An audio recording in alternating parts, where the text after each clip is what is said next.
This filling's almost ready. Uh-huh.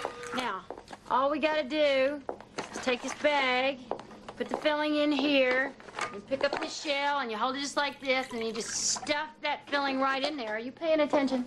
Oh, really? Would you please put that mail down? I need your help here. I thought you just needed my kitchen. So I can make 300 cannolis by myself. You're the one who volunteered. I did not volunteer. Davis volunteered me. I don't know why the soccer team can't sell cakes or brownies or something like that. I never ate but one cannoli in my whole life. Never mind making the damn things. You're gonna be here all day. Well, that's not gonna happen. I gotta drop by Wilson sometime before dinner. Any news? They've had my book over there for 3 weeks and haven't sold a single copy. I'm just completely discouraged. Be patient, honey. It'll catch on. You know that mentor program I signed up for? They found me someone. Great! Boy or girl? Girl, her name is April. She's 14 years old. You and a 14-year-old girl? She'll have your intestines for breakfast. Couldn't they start you out on a 10-year-old? It'll be fine. It's only 3 hours a week. 3 hours a week with a 14-year-old girl. I'd rather sit 6 hours a week in a dentist chair having a root canal. You just better be careful what you volunteer for.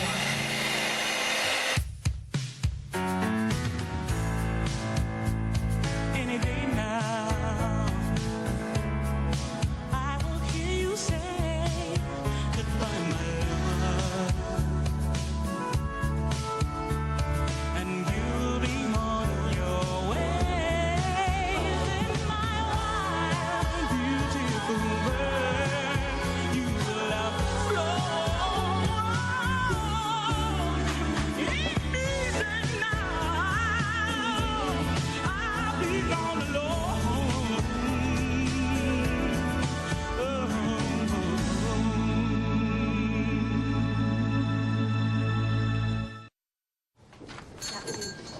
That would be right there. Sure, it does help.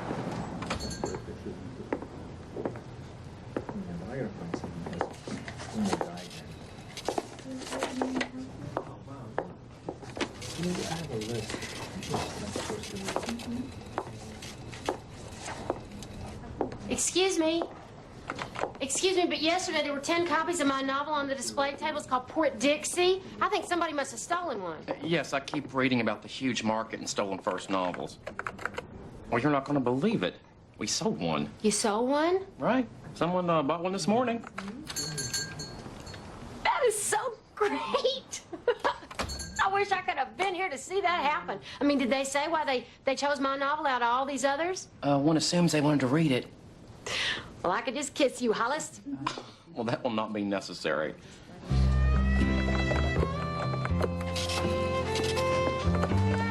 It's a great book. Selling like hotcakes.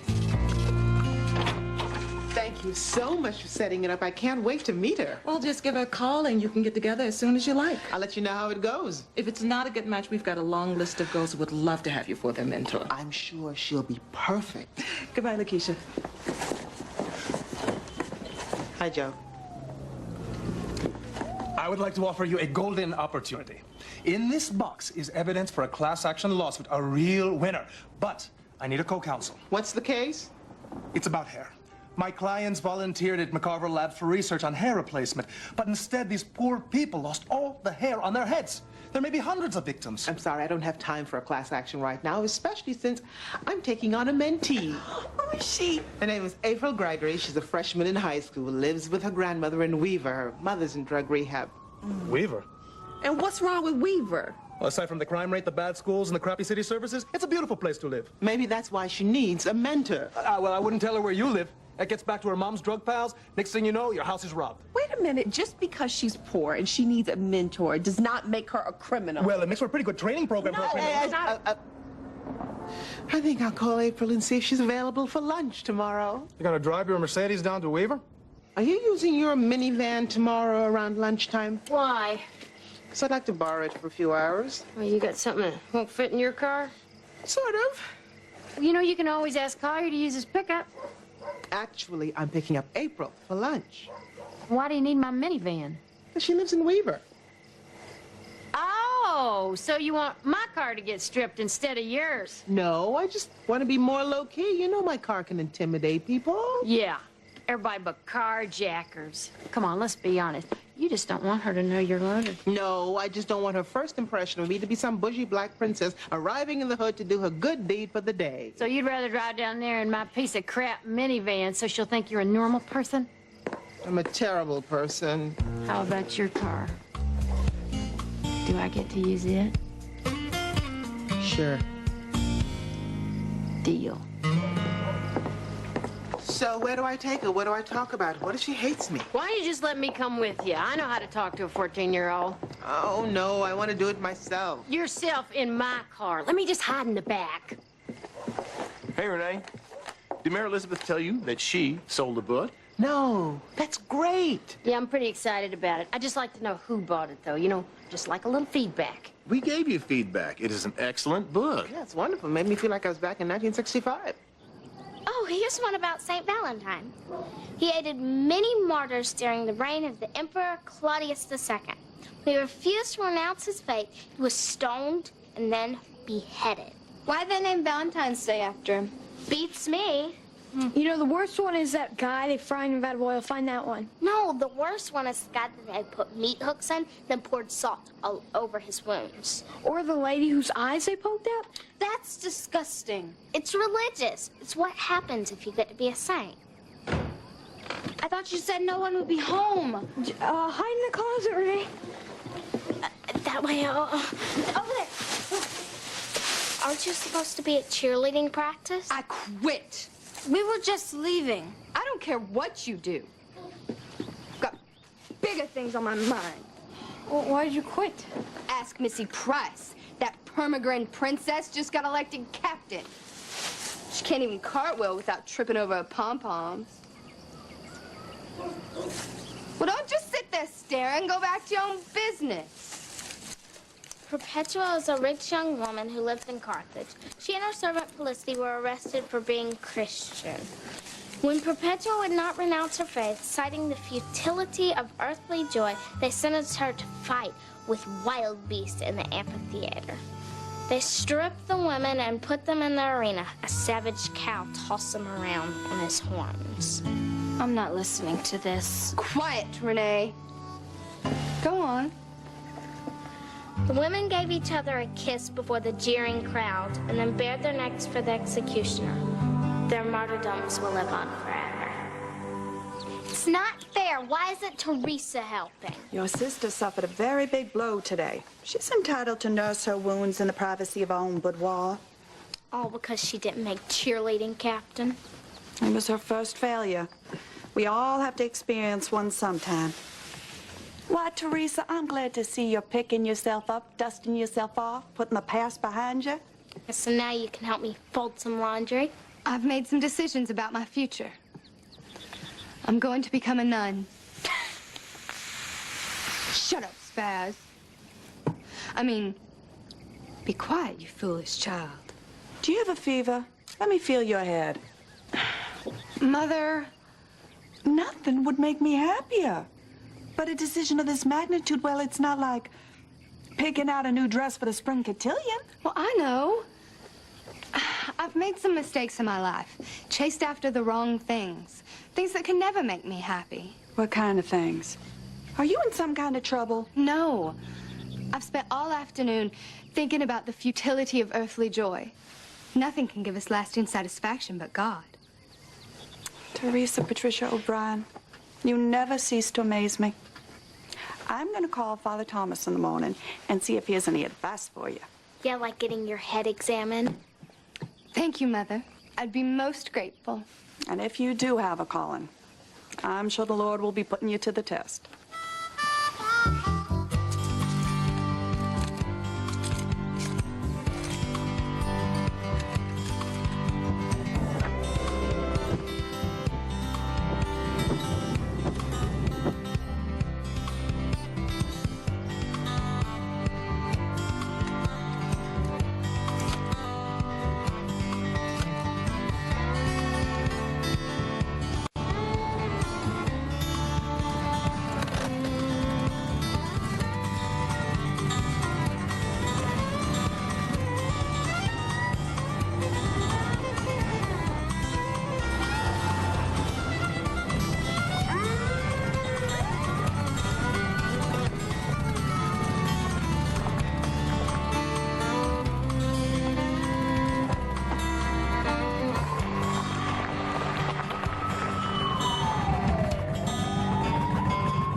Yes?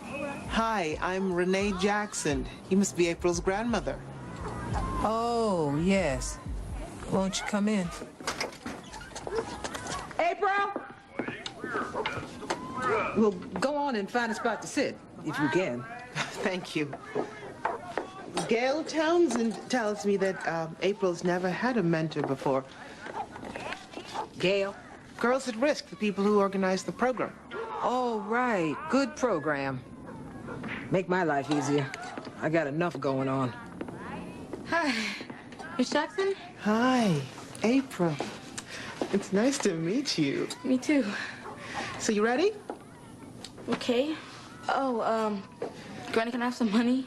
Well, what you need more money for? Lunch. Oh, no. It's my tree. Don't even worry about it.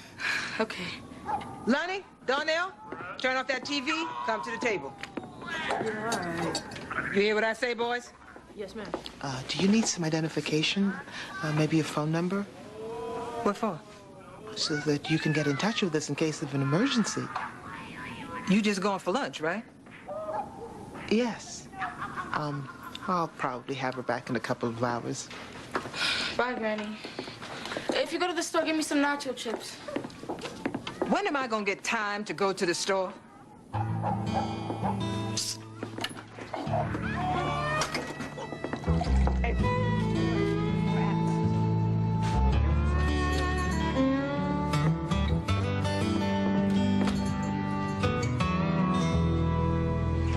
Excuse me, Hollis. Could you tell me where you've moved my novel? I didn't move it. Well, it's not out there anywhere. It's called Port Dixie. I'm quite familiar with it. Well, I checked all the tables. Did you check the sale table? It's not on any table. I suppose it's possible, but I can't. 39 copies sold this morning. The entire inventory? You sold 39 copies? Well, I guess that means we won't be seeing you for a while. Just out of curiosity, who bought them? It was one customer. Huh. Well, do you have a name and address on that? I'm not at liberty to disclose that information, store policy. Oh, for Pete's sake, it's not a national secret. I have no intention of telling you. I paid $10. Do I look like I can be bought? You sold your book, rejoice. Go have a nice lunch. Go buy yourself some champagne. Go. Bye. So if I keep getting all A's and don't blow the SATs, I figure I can make a good college. As long as they give me a scholarship. Then I'm gonna get married by 25, but I ain't having no kids because they just slow you down. Take a look at my mother in case you need proof of that. Do you see her? Sure, I'm supposed to go visit her in the rehab next week. It's good that she's in rehab. Yeah, like she had a choice. She's all, this time I get it together, April. You won't have to live with Granny no more. I ain't holding my breath. I'm glad you like salad. It's okay. So, how many brothers and sisters do you have? 2 brothers. You saw them. My sister June is only 3. I have to watch her sometimes.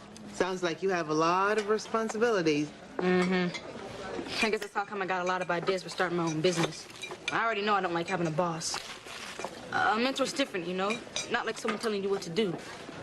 Well, I'm just here to help. Maybe make a suggestion or two.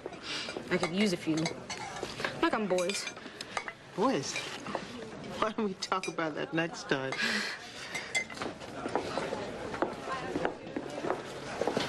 I have to go to the restroom. I'll be right back.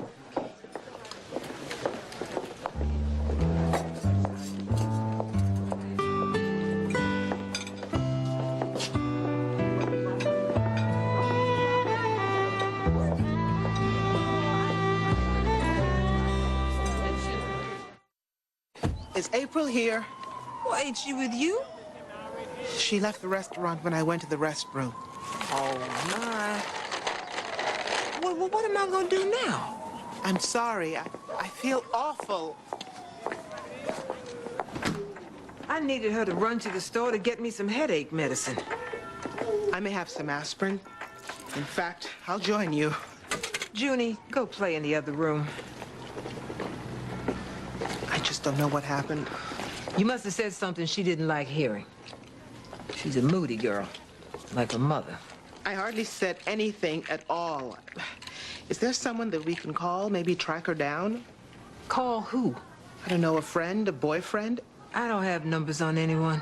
Don't you know where they live? Maybe we could just drive over. I got no idea. All we can do is wait and hope she don't run away again. Run away? I'll get us some water. Where you been, girl? With Lamont. The fool paged me while we was at lunch. Picks me up to go to his house and tells me he don't want to see me no more. Why you taking me to your house? I say, take me home. Couldn't you have waited and told me that you were leaving? I've been worried sick. I told some guy to tell you. What guy? I don't know. He had an apron on. Now you see what I have to put up with? Not to mention the boys. Lonnie got home at 2 a.m. last night. At least you're safe, thank God. And she's rid of Lamont. Thank God for that. I don't know how to say this, but if we get together again, you cannot just disappear like that on me. Yeah, okay. Next time, maybe you can help her study. She failed history. She's got to take a makeup course all summer. I thought you were getting straight A's. Except in history. And she can take the bus to your house instead of making you go out of your way again. My house is so far away. Why don't you just meet me at my office? It's just downtown.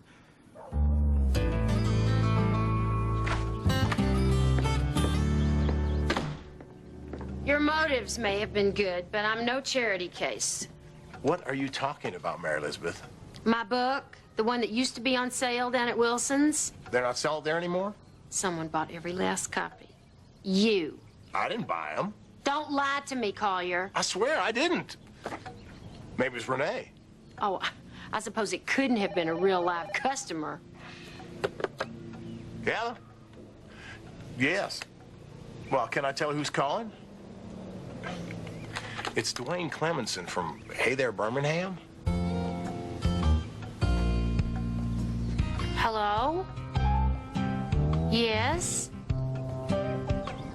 Well, really? Well, that would be great. Thank you so much. Thank you. Bye. They want me on the show What for? to talk about my novel. He says there's a buzz out there about me. Really? A buzz about me. I gotta call Renee. Why, thank you, Father. I'm glad you think so. Bless you, Father. Excuse me? Well, I have to go. Thanks for the tips. That little brat was listening into my private telephone conversation. Well, we can't all go from sinners to saints. What? You know, someday I'm gonna buy me some pastels. I'd love to see your work. After I kick your butt. Listen, don't make me look too bad. You gotta worry less about your nails and more about hitting the pins.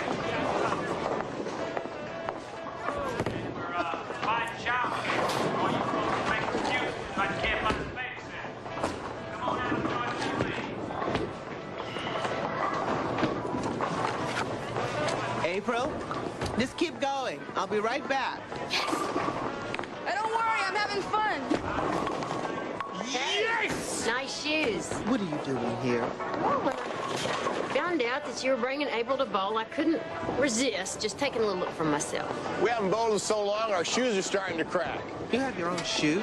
Oh, you got it. There's no telling what's growing in those rental shoes. I don't like being spied on. Hey, you seem to be worried about her. I thought you wanted a second opinion. So what do you think? Well, she looks pretty normal to me. Cute. Perky. You think so? Yeah, I think you got it back on track. Get over there with her and enjoy yourself. Only, Renee, when you release the ball, don't do that twisty thing with your back foot. It throws you off balance. Here, watch.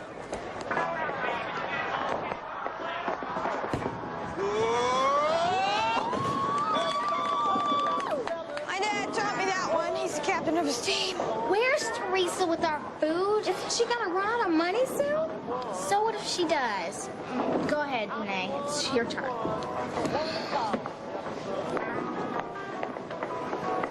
I cannot see Teresa being a nun. I know. She's even wearing a spatula on her bra. She's gonna snap any time now.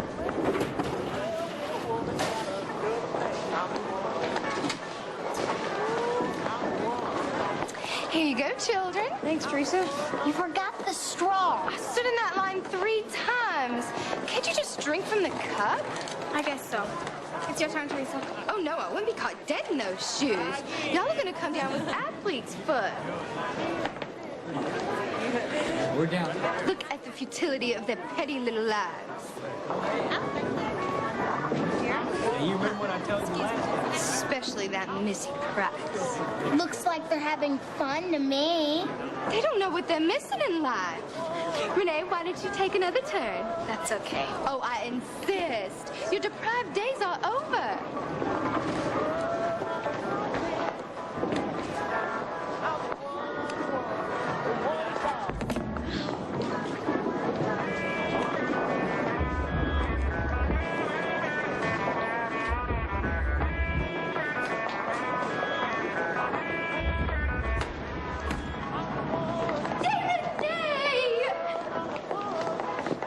What are you doing, Teresa? Oh, don't worry, Mary Elizabeth. Even Jesus hugged the lepers. Well, you didn't have to leave. You didn't get called a leper. What about all the neat stuff you got? I had to act like I was poor. What did you have to do? Look at me. I am not poor. My daddy drives a nicer car than yours. Girls, how was bowling? It's a dumb game. Great. I'm never going again. Well, Teresa? My arms are breaking. come on in and set that down on the coffee table.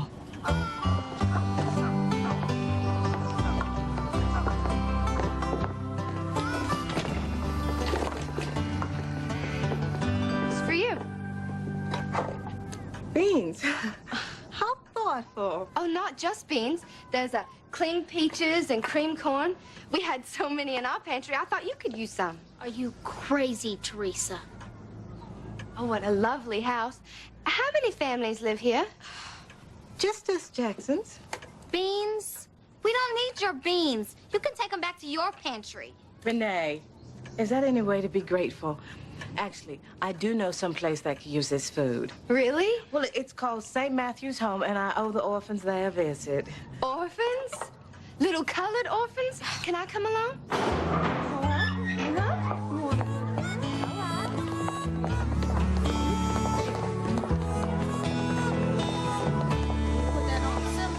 Sarah Jackson, I wasn't expecting you today. Well, I brought some friends with me. This is Teresa and Mary Elizabeth O'Brien, and You know my daughter, Renee. of course. How are you, Renee? Fine, thank you. Teresa would like to donate some food. Well, thank you. It's very kind of you. Oh, it's nothing really. How are things, Delilah? Are you making do? Well, you know we always get by somehow. Got a new child. Would you like to meet her? Oh, another one. another you're one. a miracle worker. It's a she. Mm-hmm. Oh, she's beautiful. Yes, she is. Oh, it's a baby. What's her name? She didn't have one yet. Well, she looks like a Leslie. She looks like a Josephine to me. Would you like to hold little Leslie Josephine? Okay. Get up now. Yes, we are. Is someone a doctor? Oh, no, sugar. She has a defective heart.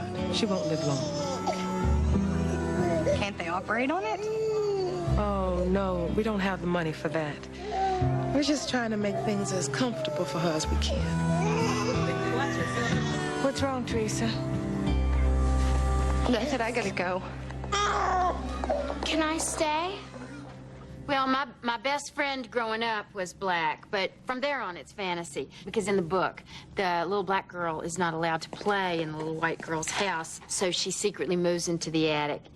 And from that point on, they have an entirely separate life from the whole Birmingham world.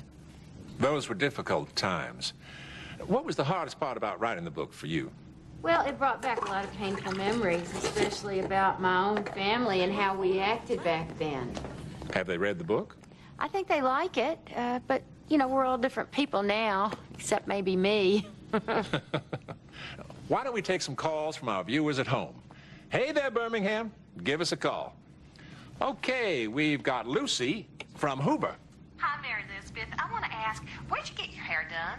Honey, I did it myself with a whip and a chair and a whole lot of spray. Okay, go ahead. Vivian from Mountain Brook. I loved your book, Miss Sims. It reminded me of some of Mark Twain's work, the way he tells the story about racial injustice from an innocent child's point of view. It was marvelous. Thank you. What was your name again? Was that Vivian? Yes. I hope you're writing I'm sorry, but we're out of time. We'll have to ask Mary Elizabeth back when she puts out the next one. Actually, I am working on another book, and if you just call me at home, honey, I'll tell you all about it. Call you? Absolutely. My number is 555-0122. April? There's no bus that comes by here, so I had to take a taxi. You got 15 bucks? How did you know where I lived? I saw your address in the office. When me and Granny had a fight tonight, I decided to come over. You live here all by yourself? What happened with your grandmother? Lamont called and she said she don't want me seeing him again. She's trying to run my life and that ain't gonna happen. Can I move in with you? Yes, Mrs. Samuels. I'll bring her right home. I'll see you in a while. She was waiting. Father say, dear? He said that nuns take vows of poverty, chastity, and obedience, and that they have to do acts of charity. I told him it'd be no problem. That's good. Well, you can start with chastity and obedience right now. Go take that sweat off. It's entirely too suggestive. Thank you, Mother. If I ever catch you listening in again, I will pull your hair out so far it will be straight. You can't be a nun. You won't even leave the house without lipstick. Shows what you know. I'm getting rid of everything. It's gonna be so nice not having to worry about the Missy Prices of the world. What's chastity? It means no more boys. Fat chance. I am going to be the bride of Christ. Why are you doing that? It's good luck for a nun to wear a scapula. You really want to be poor? Oh, it's probably not that bad. You know how happy those poor people look sitting on the porches in front of their shotgun shacks. I'm gonna be a beautiful nun, even without makeup. What are you gonna do with all your Everly Brother albums? I'll sell them and give the money to charity. I can't wait to...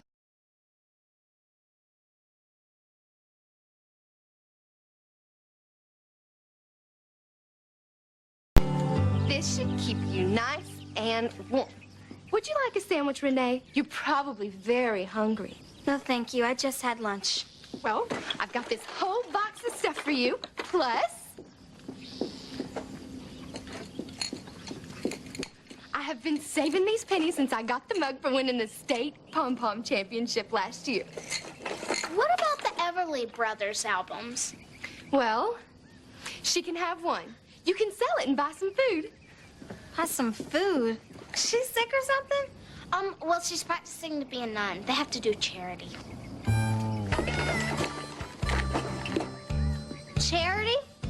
I don't need charity. I'm not poor. She thinks you are. Well, so do all the white kids at my school, but they don't give me pennies. She's never been this nice before. It's like a miracle. It won't last. She can't resist torturing people. I know, but as long as it does, we might as well get as much stuff as we can. I don't want her old stuff. I'm going home.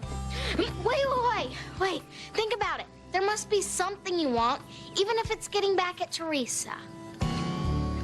Well, I'm glad you asked that, Grant, because I called it Port Dixie after the train car where my little friend Renee and I used to play when we were kids.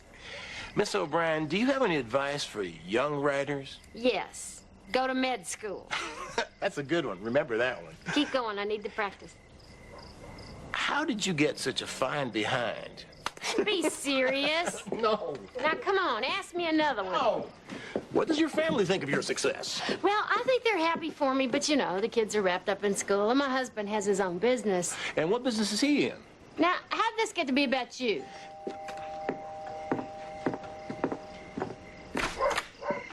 Hey, Renee. Hi. I'm running out to get some videotape for Mary Elizabeth's screen debut. I already set my VCR. Hey, kitchen. Well, was it you? Was it me what? Who bought 39 copies of my book? No, what are you talking about? Well, somebody did. I mean, who would buy 39 copies of Port Dixie? I tell you, I got water, I got coffee, I got some very old tomato juice. I'm not gonna stay. I just came by to drop off your car keys. Well, was it everything you'd hoped it would be? And then some. Let me get yours. Well, I'm sorry things didn't work out like you'd planned. I just couldn't believe her attitude. She had no idea why I was concerned. Teenagers only think about one thing, themselves. When do I get to meet her? Oh, please don't start that again. Look, if she's going to be part of your life, she's going to be part of mine, too. I'm not sure she wants to be in either of our lives at this point. The amendments, isn't that something with the Constitution? They make of the Bill of Rights, which is part of the Constitution. A very important part of it. I bet you could name some of those rights. I thought you were excited about learning. April, are you upset about breaking up with your boyfriend? Why are you asking so many questions? I'm not getting in your business. I'm sorry, I'm just trying to find out what's going on with you today. Nothing's going on with me. What's going on with you? Look, I haven't spent a lot of time with kids because I never had any. The only thing I've got going for me is that I was one once, and I know that it isn't easy. But you've got to help me, too. I don't feel like helping anybody. I'm going home.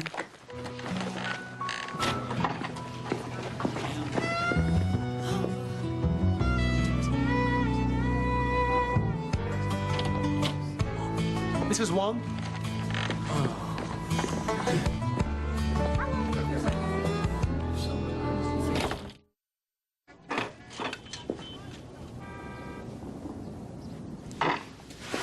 Here's some more.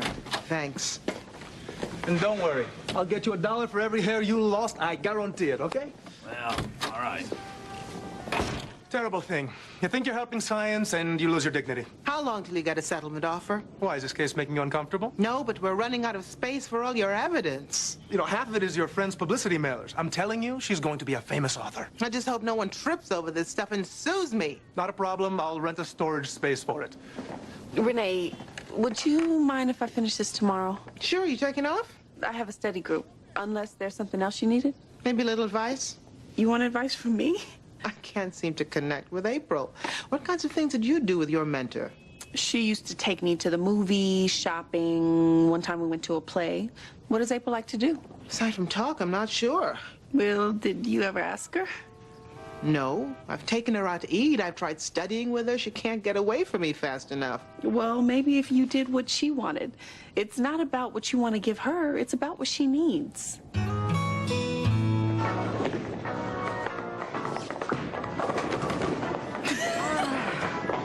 Is this your first time? Am I that bad? Yeah. I only did this once before with Lonnie and Darnell's daddy, but I always wanted to try it again. Well, don't love it too much. I don't think I'm going to get any better. What else do you like to do? I don't know. I like movies, funny ones, and drawing. Really? Yeah. Where'd you learn how to draw? I just taught myself. For you, and she's not very happy. April, don't you have any idea how your actions affect other people? You just can't keep disappearing every time you get the urge. You gonna take me home or what?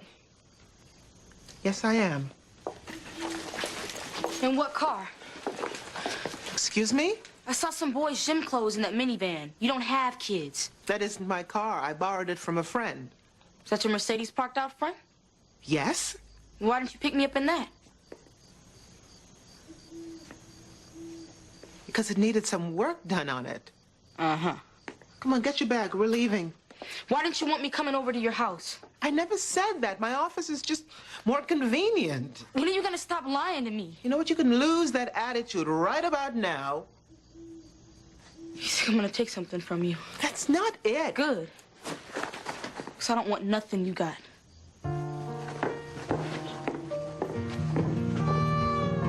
Now, don't you think this would be easier in your bathtub? My bathtub? After what she rolled in? That's doggy perfume. Toilette of dead bird. Last week it was eau de manure. She's really starting to bug me. Maybe it's just because I haven't gotten any sleep with all the drama around here last night. What are you gonna do about April? I don't know. I am in way over my head. Well, you're just not used to being around teenagers. I'm used to yours. They're angels compared to this one. Lord knows I'm tempted to trade her in. She doesn't even like me. Like ya? Last night she wanted to move in with you. She's just way more than I bargained for. What were you bargaining for? Someone with slightly more problems than you, and a lot younger. Really? Why did you want to be a mentor in the first place? Oh, and me. Look at my life. I've got this great house. I work my butt off. I've got great friends. I still have this need to give something else. Love? Yeah, love. Maybe it's the whole maternal thing. Buddy helps, but we certainly have a language problem here. Well, forgive me, but Buddy is a sorry-ass dog. Would you give her away? No, she's only got personality problems, and she's out of her teens. All right, I'll give her the message. Did Vivian call? Why did you have to give out our number on television? Oh, I can hardly read this chicken scratch. They all want to know where they can buy a copy of Port Dixie. Vivian did call. She loved my book. Call her back and find out if she's the one who bought them all. I'm gonna invite her out to lunch and let her compliment my book some more. When I read The Dust Jacket, I knew it would interest me. I was involved in the civil rights movement with my women's club. We even marched at Selma. Those segregationists said we were sex-crazed housewives out for a taste of Negro sexuality. Complete fabrication, although I always did find MLK charming. I wish I'd known you before I wrote my book. Oh, you didn't need me. The book succeeds on its own. In fact, I want my ladies' book club to read it. Too bad it's all sold out. Congratulations on to the second printing. That's marvelous. Yeah, somebody bought every last single copy. Is that right? Was it you? Oh, no, dear. I just bought the one. Would you autograph it for me? Sure. Should we call Renee and see if she wants to play? She's still mad at me after everything I did for her. You got yourself a lot, too. I know. I was just testing Teresa to see if she was for real. Can't believe she hasn't snapped yet. Don't you want her to be a nun? No. Think of all the poor children she might try to help. We have to save them. Hey, Spaz. Little Collier. What are you doing with those? Eating them for lunch. What do you think? Are you back on the squad? Well, word got around about my acts of charity. Missy Price called and begged me to take my position back. But nuns can't be cheerleaders. I have so many talents, it'd be a shame to waste them. Didn't Jesus say, don't hide your light under a bushel or something?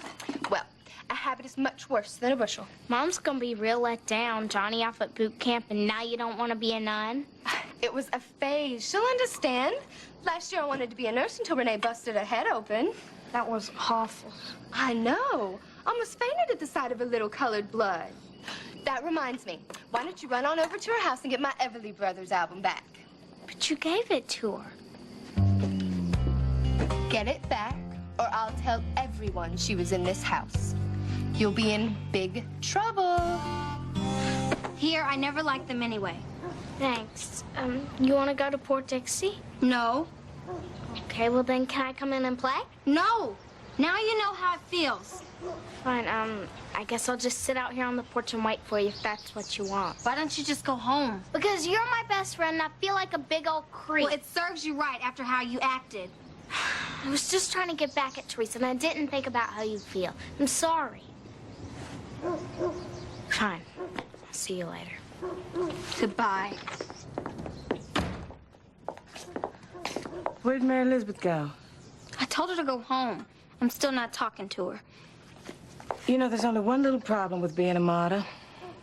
You have to die. What? You've been pouting around this house for 2 days. Now, you may be angry with Mary Elizabeth, but you're the one who swallowed the poison. It'll kill you, Renee.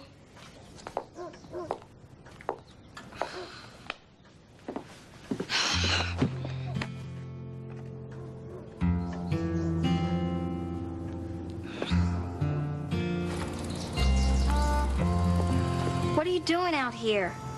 Waiting for you.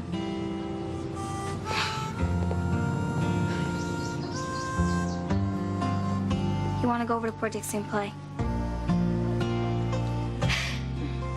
Where'd you get that book? Joe gave it to me. Is little Diane supposed to be you? Because she sure reminds me of you. How did he get a copy?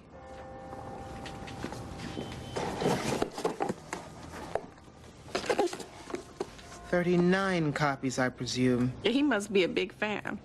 You going to lunch? No, I'm hand-delivering a letter. Let me call you a messenger.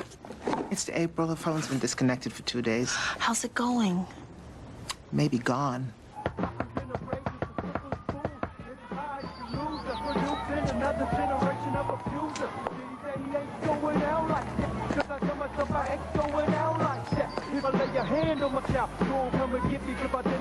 April? Yeah.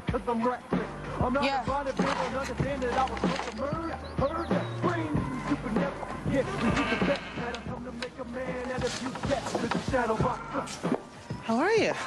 Fine. Where is everyone? Then we took a visit Ma at the recovery house. And you didn't go? No.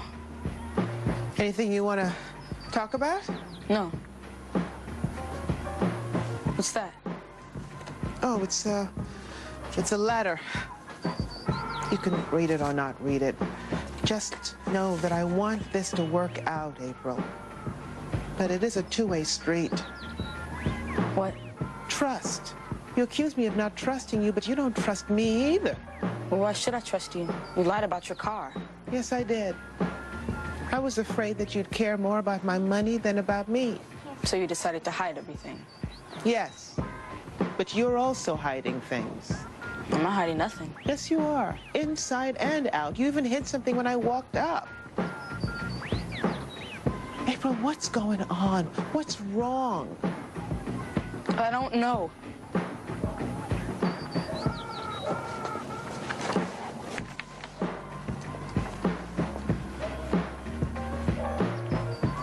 Did you do this? Yeah. It's beautiful. It's my mother. A long time ago. A good time. Why don't you let me take you over to the recovery house? No, I don't think so. Okay, then maybe we can just sit here for a while. Generations of simple fools in society you lose us, producing another generation of abusers. Did he say he ain't going out like that? Cause I tell myself I ain't going out like that. If I lay your hand on my child, you won't come and get me, cause by then I'm gone fuck wild, take me out, cause I'm reckless. I'm not a body people and understand that I was supposed to murder, bring stupid. Can I get you some more coffee? No, I have an early appointment, and I still don't know if I want to take this case. Yeah, what's the problem? Oh, it's a little complicated. Well, try me. Sometimes us high school graduates can understand some things if we really put our mind to it. It's a prenatal contract. What the hell is that? A contract which negotiated the custody of children who hadn't been conceived yet. Well, that's ridiculous. The children hadn't even been born yet, and they're already treating them like bedroom furniture? Now, why would anybody do that? Well, my potential client did it in case he and his wife got a divorce for any reason, including adultery. Let me guess. This man has now cheated on his wife and wants you to get him out of his own contract. Actually, she cheated on him, and now he wants me to enforce it. Mm-hmm. Sounds like a man is out for revenge to me. Yeah, no, that's why I'm not sure I'm going to take this case. Whatever you're selling, I'm not buying. I'm sorry to bother you, but are you Miss Mary Elizabeth O'Brien? Why, is Ed McMahon hiding around the corner or something with another check for me? I'm sorry? Oh, nothing. What can I do for you? Is Johnny O'Brien your brother? What's this about? Who are you? My name's Twan. And Johnny O'Brien's my father.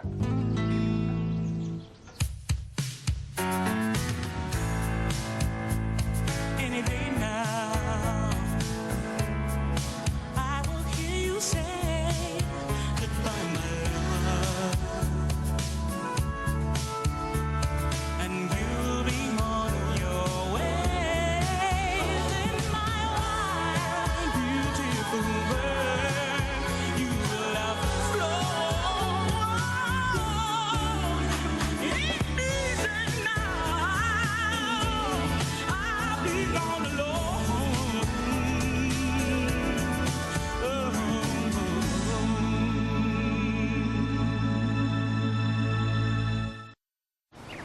What did you say? I'm sorry, honey. I gotta run. I think you're going to want to stay for this. What was that last part you said? Who did you say is your father? Johnny O'Brien. Why don't you come on in?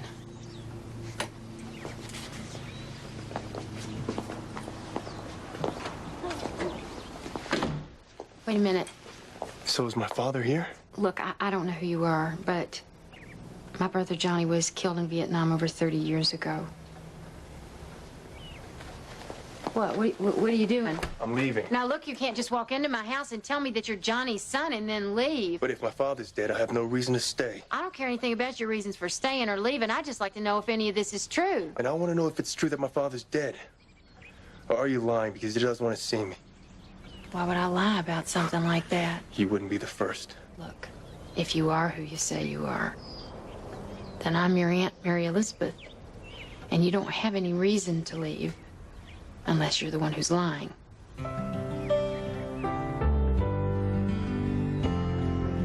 Where exactly did you say you're from? From Sadek, Vietnam, in the Mekong Delta. Johnny served in Mekong Delta in '65. Yes, I know. And how long have you been looking for Johnny? I've wanted to find him for years. And after all that time, how did you find me? With this. They were left behind by my father. Do you recognize these things?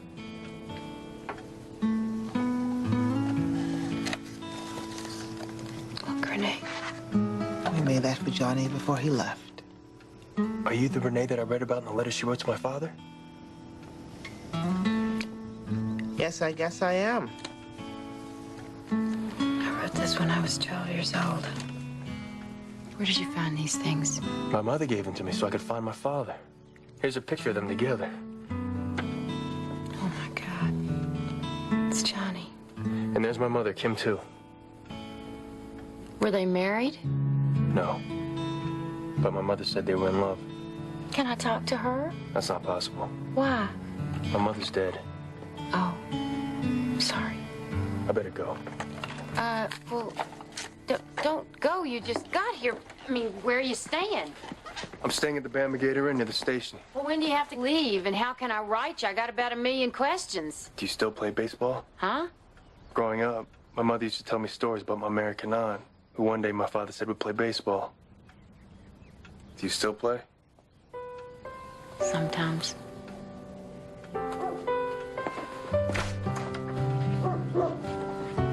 Sorry about your brother.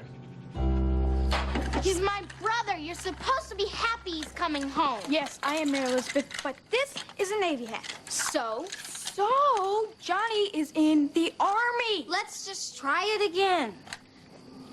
1, 2, 3. When Johnny comes marching home again. Hurrah, hurrah. When Johnny comes marching home again. Hurrah, hurrah.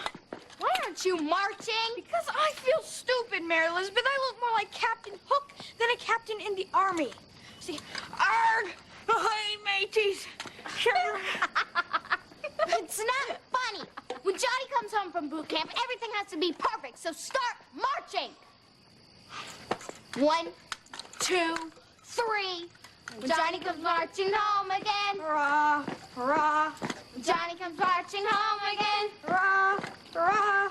The men will cheer and the boys will shout and the ladies they will all turn out. We'll all feel gay when Johnny comes marching home. A little higher. He's here. He's here, Daddy. Hurry.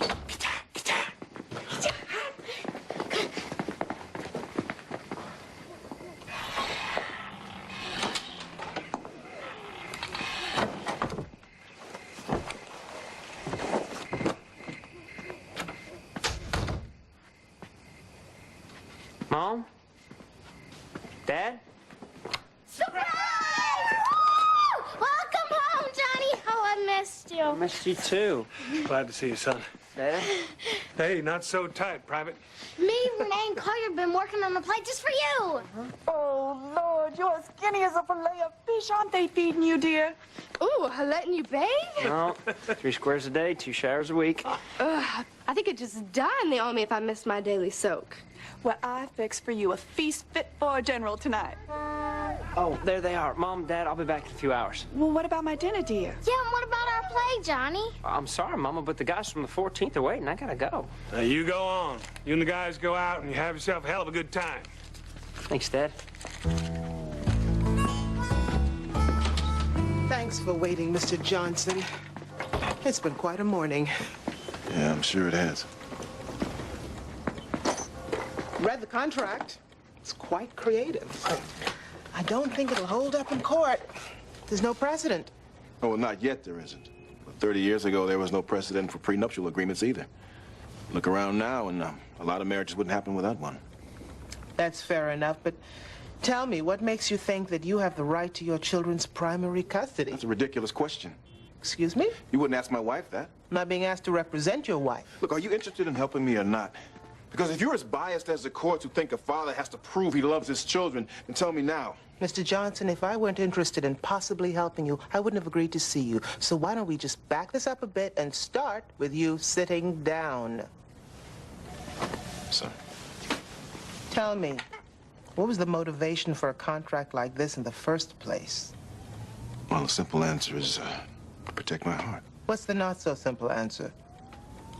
Well, I was married once before, and I had 2 beautiful children.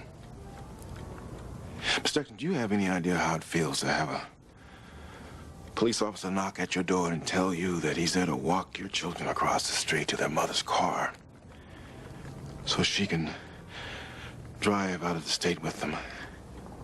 And thanks to the courts, there's nothing I can do to stop her. Those are my children, Miss Jackson. They're my reason for everything. And I couldn't live through that again, so that's all the motivation I needed to draw up that contract. You also have 2 boys from your current marriage, is that correct? Yeah, that's, Derek is 9, Darren's 7. I'll need to talk to them. Why? It's not about them, it's about the contract. To a certain point, but it's also about the children. I don't want them involved in this. I'm afraid it's a little late for that because the court's primary concern will be what's in their best interest. Best interest according to who? The same courts that took my children from me the first time? To start with, according to me, because until I talk to Derek and Darren and find out if living with you is what they want and is in their best interest, I will not take this case. The decision is up to you. Well, it'll have to be tonight. Why tonight? Because Tuesdays are the only night my ex-wife allows me to see my own children. What about DNA testing him? There's no time for that. That's not all that rare. According to the internet, he could be one of over 100,000 Amerasian kids who were left behind in the war. But what kind of son waits 30 years to find his father? I don't know. But what if I just let Johnny's son walk out the door? You think about how hard it must have been for him to get to us. I have, and what I want to know is how he found us. From the letters I wrote to Johnny. No, those letters that have your parents' address on them, not ours. Something's not right here, Mary Elizabeth. I don't know if any of it's true or not. All I know is when he was standing there, I kept staring at him, and then there it was. He had Johnny's smile. Now, where are you going? He could be family Collier. All this because of a smile? As long as he's here in Birmingham, he belongs here with us, with his cousins, and his Aunt Mary Elizabeth, and his Uncle Collier. You coming, Uncle?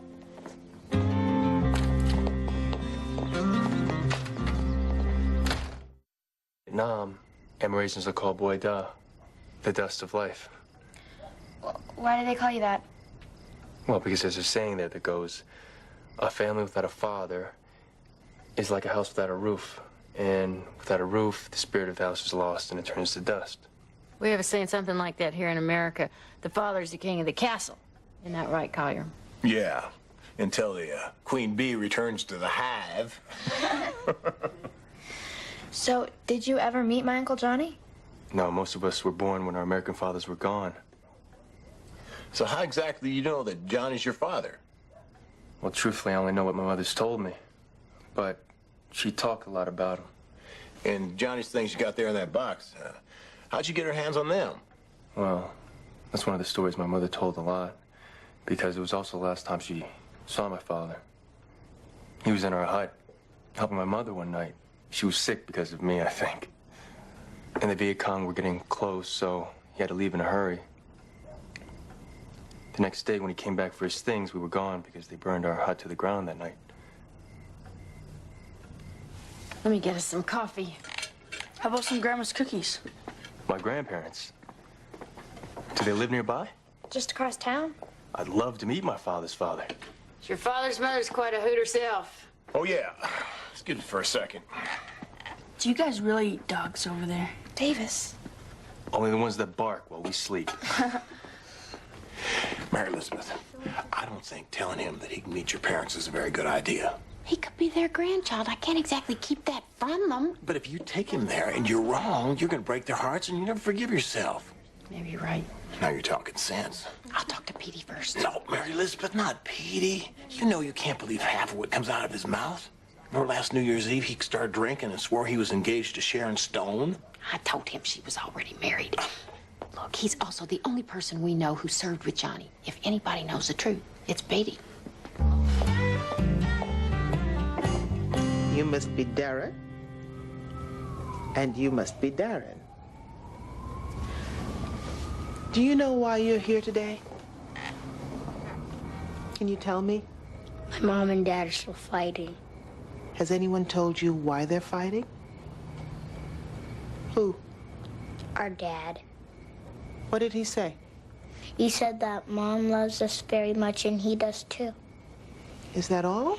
Daddy says that they're fighting because they both want to be able to kiss us goodnight, but they can't because we're not living together no more.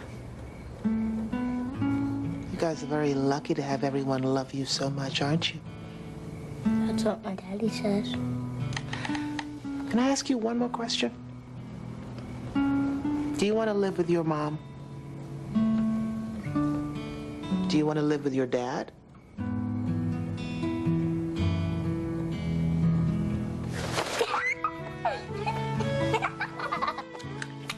Do you see any commies out there in the darkness, Sergeant O'Brien? Nope, I don't see nothing out there but the faces of my loving family. Is that what I think it is? I believe so, General Jackson. It's a white flag. The war is over. We're going home. We're going home. That must be Johnny now. When Johnny comes marching home again. When Johnny comes marching home again. Hurrah, hurrah. You're not Collier. No, I'm Tammy. Hey there, Johnny boy. Hey, Tammy. Hi. Who's Tammy? Didn't you tell her about me yet, Johnny? We just met last night. Now can we finish the play, Johnny boy? Maybe after y'all rehearse a little bit.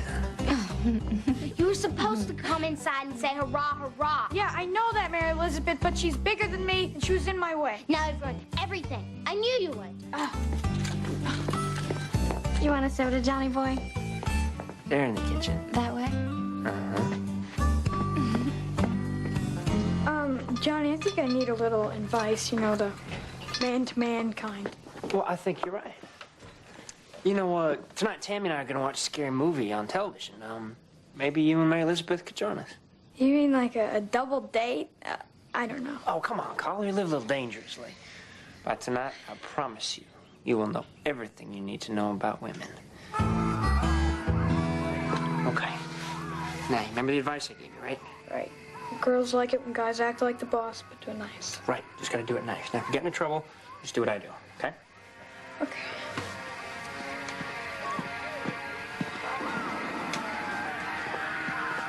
Oh, there's room here for you, Johnny. I kept your seat warm for you, Johnny boy. Popcorn? Oh, sure, I'd love some, Johnny. Thanks, Johnny. Popcorn? No, thanks. Oh, come on, Mary Elizabeth. I brought this for you, so eat it.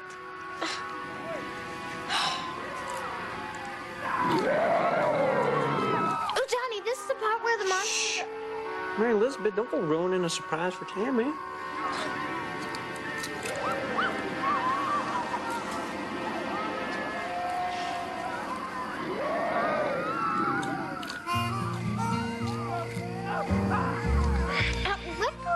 shoulder. I will when I'm ready. You want some popcorn, Collier? Sure. No, that's okay. I'll just give him some of mine.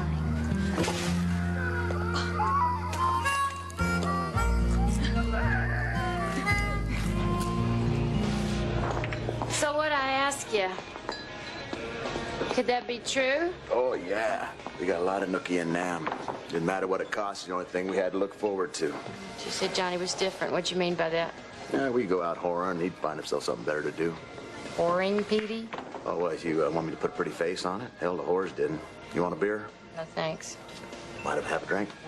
It's your bar. Your liver. So, what was the name of that woman again? Kim, too. You remember? Nah, I don't think so, but if Johnny was doing anything with her, probably would have known about it because he'd have been bragging just like everybody else. She must have meant something to him. Well, I don't know what to think. I mean, this boy's got a picture of Johnny, a letter I wrote to him. Let me guess. He carries them around in a little box that he takes everywhere. How do you know that? That's what I heard. Some nasty stuff going on over there. There's a black market in the personal effects of dead vets. You know, maybe stuff they left behind, maybe they took it off the bodies when they were down. Wow. What good would that do anybody? Oh, they can sell it to boys like your Twan. You know, they can come over here and try to prove that they're related to some GI so they can live in the great US of A. I will have that beer. You know, I got a buddy over at the VA. If you want, I can give him a call, see if there's anything he can dig up. Your Honor, my client made a mistake outside of her marriage, and she deeply regrets it. But should she lose her God-given right to raise her children because of a contract concocted by her husband? These are her children. They're not property to be contracted away. Contracting of human rights is an antiquated practice, Your Honor. It should not be resurrected here. And what kind of a man pressures his wife into signing away her own children? Not one that should be granted full custody of these children, Your Honor.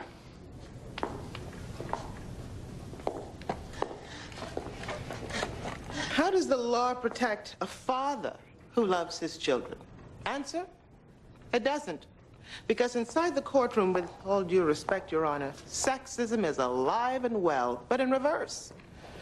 Mr. Shillings asked what kind of man my client is. The question that I ask is what kind of mother his client is. Carol Morgan didn't sign this contract with a gun to her head. She entered into it willingly and fully aware of what she was signing. Ms. Morgan also knew what she was risking when she jumped into bed with another man while my client was at home tucking his children in. Mr. Shillings dared to mention God when his client didn't just break the prenatal contract, but a pact, a vow, if you will, with God in the form of a marital contract. Both contracts, Your Honor, were valid when they were entered into, but my client is the only one who has taken either contract seriously. Well, thank God you stopped me from taking him over to my parents. I mean, what if what Petey said is true? Was Petey drinking? Well, of course he was. Well, then you can't be sure because you know when Petey's drinking, he'll say anything. Why y'all whispering? Shh. Because he's upstairs. Shh. One. Shh. Anybody home? I baked a cake. Oh, dear God in heaven, it's Mama. I call your kids. Well, hi, Catherine. Mama? It's red velvet, dear, your favorite. Thank you so much. Why don't you come on in the kitchen? Who's that, dear? It's Twan. Twan, meet Catherine. Catherine, this is Twan. It's a pleasure to meet you. Oh, honey, it is a pleasure to meet you, too. Who is he, dear? That's Twan. I know that, dear, but what is he doing here? Here? He's, helping Davis with his math homework. They're very good at that sort of thing. Call you some cake.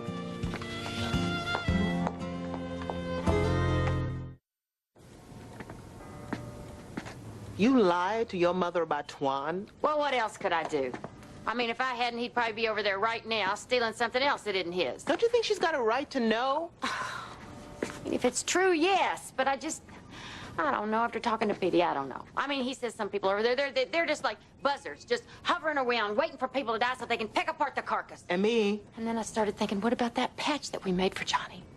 That was sewn on his shirt when he left. I remember that because he told me. He said, I'm gonna wear this right over my heart. I mean, listen to me. You don't know if any of this is true. And what if it is? And Johnny died about to be a father in love with a woman I'll never know.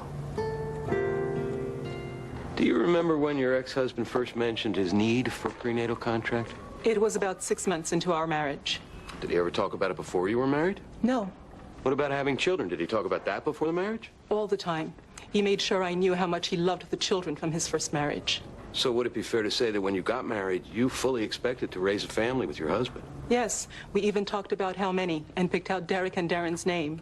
So what did you think when he first said to you that he wanted to negotiate child custody issues before he'd be willing to impregnate you? I thought he was joking. I'd never heard of anything like it. You're not the only one. Objection, grandstanding? Sustained. Noted. But eventually you did sign that contract. Why? Because I felt like I didn't have a choice. It was either sign it or not have children. So in other words, you felt that your family's future was in jeopardy. Objection, he's leading the witness. Yes, I did. Sustained. Mr. Schillings. No further questions, Your Honor. Miss Jackson. Miss Morgan, let's talk about the contract. Why did you sign it? I loved him, and he asked me to. At the time, did you feel that he was taking unfair advantage of you because you were a woman? No. Did your husband threaten you in any way? Physically, you mean? In any way. Did he ever actually say to you, sign this or we will never have children together? No. How about sign this or I want a divorce? No.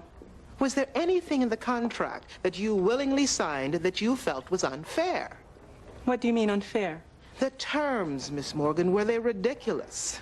I mean, was there anything in it about getting a divorce if he found dirty underwear on the floor? No, of course not. How about insisting on sexual relations a certain number of times a week? That's ridiculous. In fact, didn't the contract clearly state that if either one of you wanted out of this marriage, that all you had to do was be honest about it and that you would share equal custody of the children? I believe so, yes. But that one of the ways that you would lose equal custody was if one of you had an adulterous affair, and you were fully aware of that, weren't you? Yes, I was aware of that. One last question. Can you give me any reason why the contract that you voluntarily signed should not be enforced? Because I'm their mother. And children belong with their mother. Yes, they do, but they also belong with their father. So I guess the court will have to make a choice between a loving father and an adulterous mother. Your Honor. No further questions? I have a question. Yes, Mary Elizabeth. Where's Johnny tonight? Well, he's out, dear, with the boys from his boot camp. Well, what about Teresa? Where's she? She's out with the boys, too. I wish that she'd go to boot camp so Johnny could stay home. What's the matter with Mama? I think she's just upset that Johnny is not here for dinner tonight. Yeah, so am I. Excuse me, Mary Elizabeth.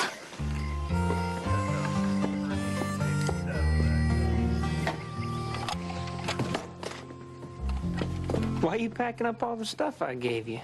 Because I don't want any of it. Because I'm mad at you. Well, I thought you might be. That's why I came here to talk to you. Well, too bad. Because I don't want to talk to you. Oh, come on, Mary Elizabeth. What did I do that was so awful? You changed, Johnny. And I don't like it. And I don't like you anymore either. So here you go. Well, I think we got ourselves a little problem now because I still love you. Oh, come on. You can't stay mad at your big brother now, can you? So where's Tammy? Well, I guess I decided that since I'm going to be leaving and going to be so far away that I better just take my heart with me. That's what I wanted to talk to you about. I'm not going back to boot camp. You're not? That's great. You get to stay home. Well, no, I'm not staying here either. How come? Well, a couple of days ago, I got my orders. And I wanted to let you know that that's probably why I've been acting kind of different, no. What's wrong, Johnny? Tomorrow morning, they're sending me to fight. Somewhere in Vietnam called the Mekong Delta.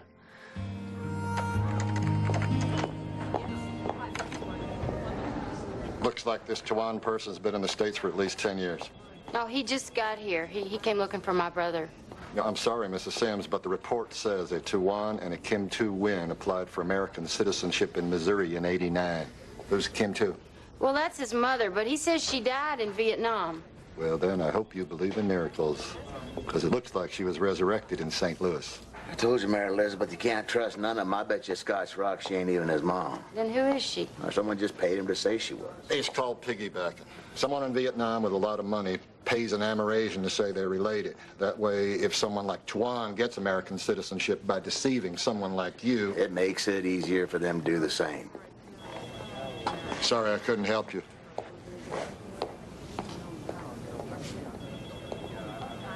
Mr. Johnson, weren't you afraid that a prenatal contract would instill a sense of doubt in your commitment to your marriage? No, because she knew the only reason for the contract in the first place was that I'd been hurt before. I don't understand. You felt in order to make your marriage work that this contract would help? How?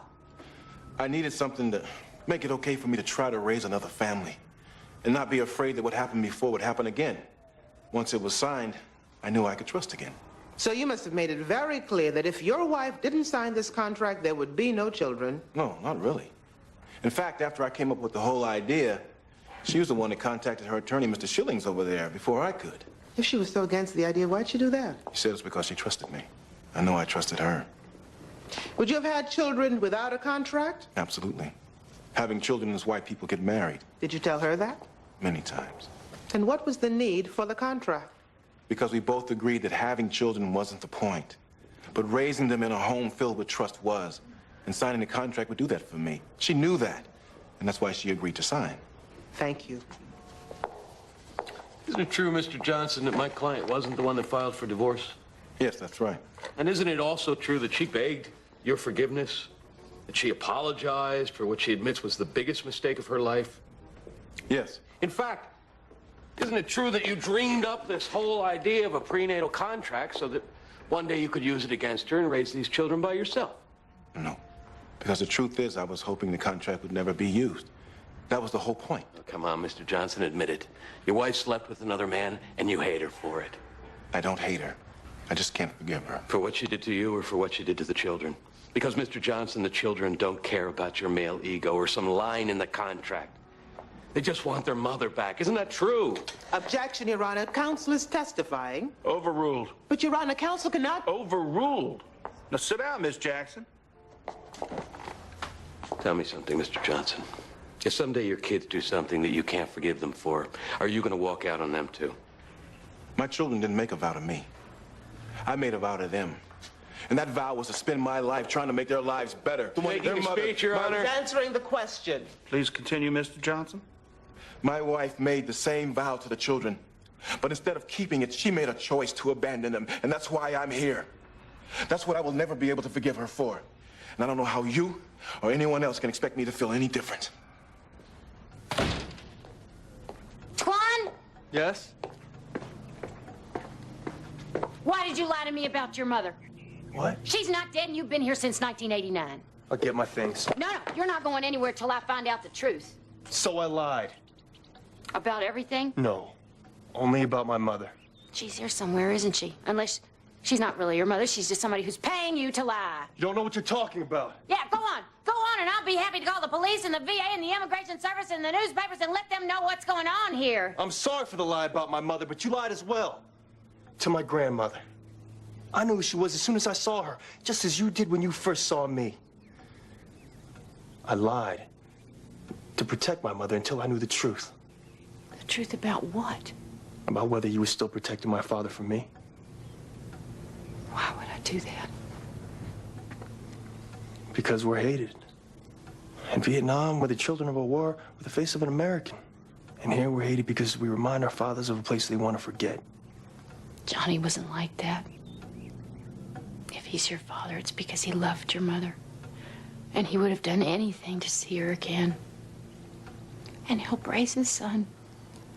If that's true, then there is something that I want from you. Meet my mother. Tell her that, so she can die knowing the truth. Women should have the right to expect that the courts will protect them during what may be, Your Honor, the most vulnerable periods of their lives.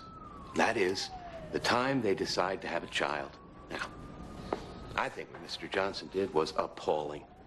He waited for just the right time, and then he preyed upon the natural instinct of a woman to have a child, and in doing so, he took the choice of not signing that contract away from her.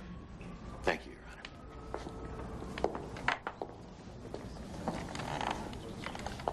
Mr. Schilling's closing was admittedly a moving argument supporting the rights of mothers. And who can argue with that? But what about the child's right to be raised by a father who did nothing wrong but tried to protect them with love in the form of a contract? A contract which was entered into by two informed and willing adults. Your Honor, children everywhere should have the right to expect a fair and unbiased decision when their parents step into the courtroom to battle for their future. They should also have the right to expect that their parents' gender will not tip the scales of justice in one direction or another, and that the court's decisions will be determined by the specifics of each and every case brought before it, and not based on outdated notions of which gender is more capable of giving love and raising a family and which one's not. And so I ask you, Your Honor, to recognize the equal importance of mothers and fathers, so that regardless of the court's final determination today, justice will have taken a step in the right direction. I want to know, Collier. You could end up finding out some things from her about Johnny that you might be better off not knowing. After all he went through, how could I be afraid of that? He was only a 19-year-old boy fighting an ugly, scary war 10,000 miles away from home with his friends dying all around him. I want to know the person that he found to love in the middle of that. Well, just wait a couple days. The kids can stay with your mom. I'll be done with my job. I want to go with you. I can't wait. I don't know if I will ever find out the truth in this, but I do know that Johnny would want me to meet her. I can't wait. Should. I got a feeling the moment you look in that woman's eyes, you're going to know in your heart whether any of this is true. Love you.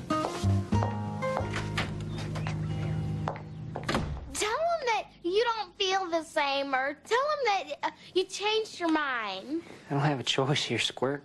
Please tell him that you don't want to go to no stupid war. Just tell him, please. I can't. But why? Because when you enlist, it's like making a promise. And I've got a responsibility now to our country. And a man has to honor that responsibility. Please, Johnny, stay here for me. I can't.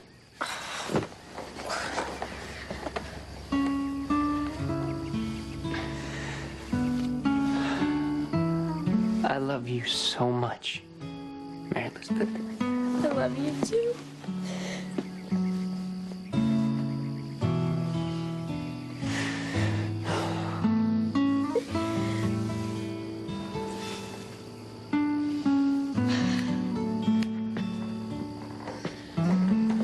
Wait.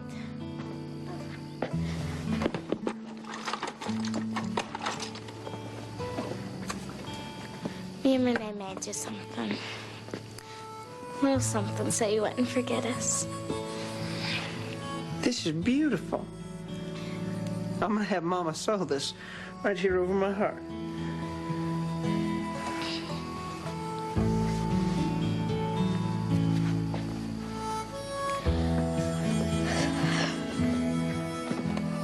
Bye, Johnny. Well, this ain't goodbye, Squirt. It's just I'll see you later.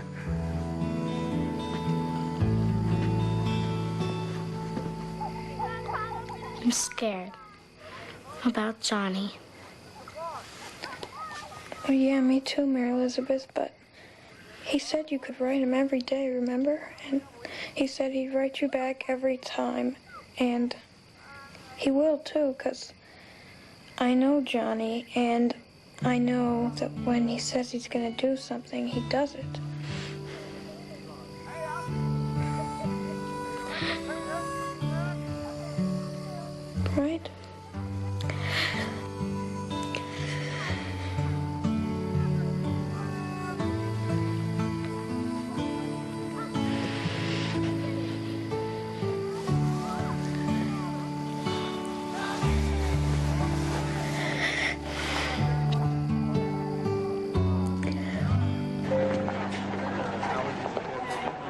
MedTech, room 1218.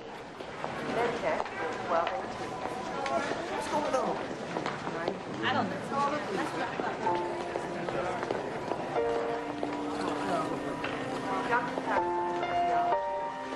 Dr. Patterson to radiology, please.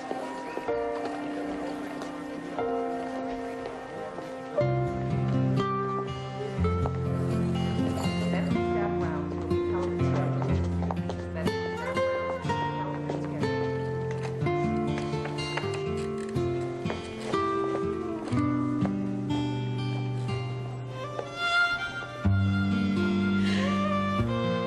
He was right. Excuse me? Johnny said you're a beautiful girl. Thank you. Here, sit here.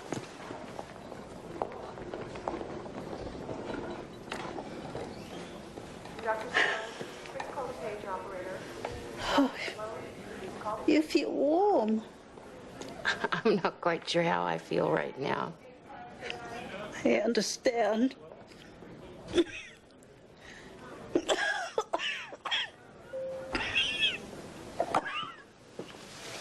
Water? Thank you. Toulon.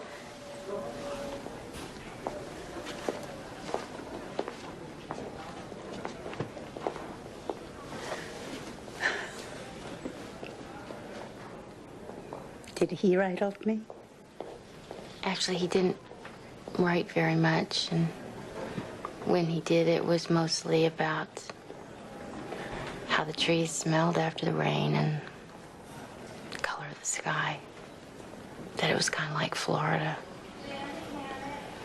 And then towards the end, he really didn't write at all. So we always wondered what his last days must have been like. I'm sorry. I don't know much of his last days. But time we had together, he was happy. You should take comfort in that. When I see him again, soon, what should I tell him from his sister? I don't know.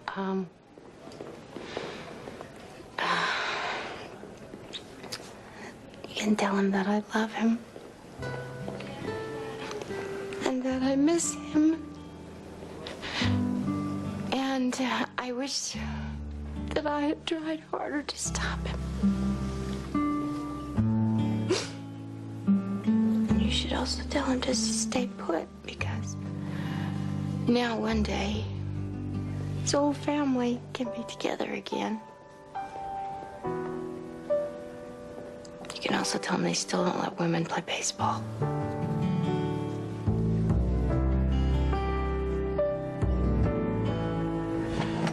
Having determined that both parents are equally capable of raising these children, I looked to the contract, and I found it to be fair and fully understood by both parties.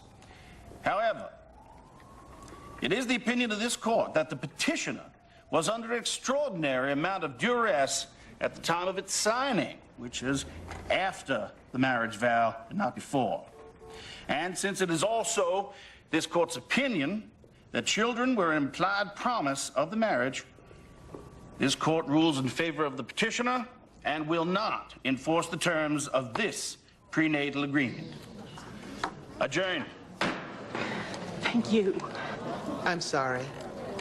Yeah, me too. But you know, this ruling only applies to the contract itself. You still have a chance in a standard custody case. I know. Don't worry, I'm not giving up. My children are too important. Thanks. Hey, Mom. Hey, Mom. Hey, Shug. Hey, what's going on? Hey, he left this for us. He left a note, too.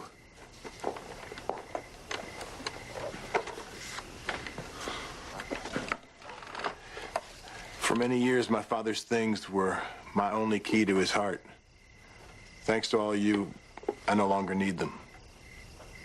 Your nephew and cousin, Tuan. This letter's from you, Mom.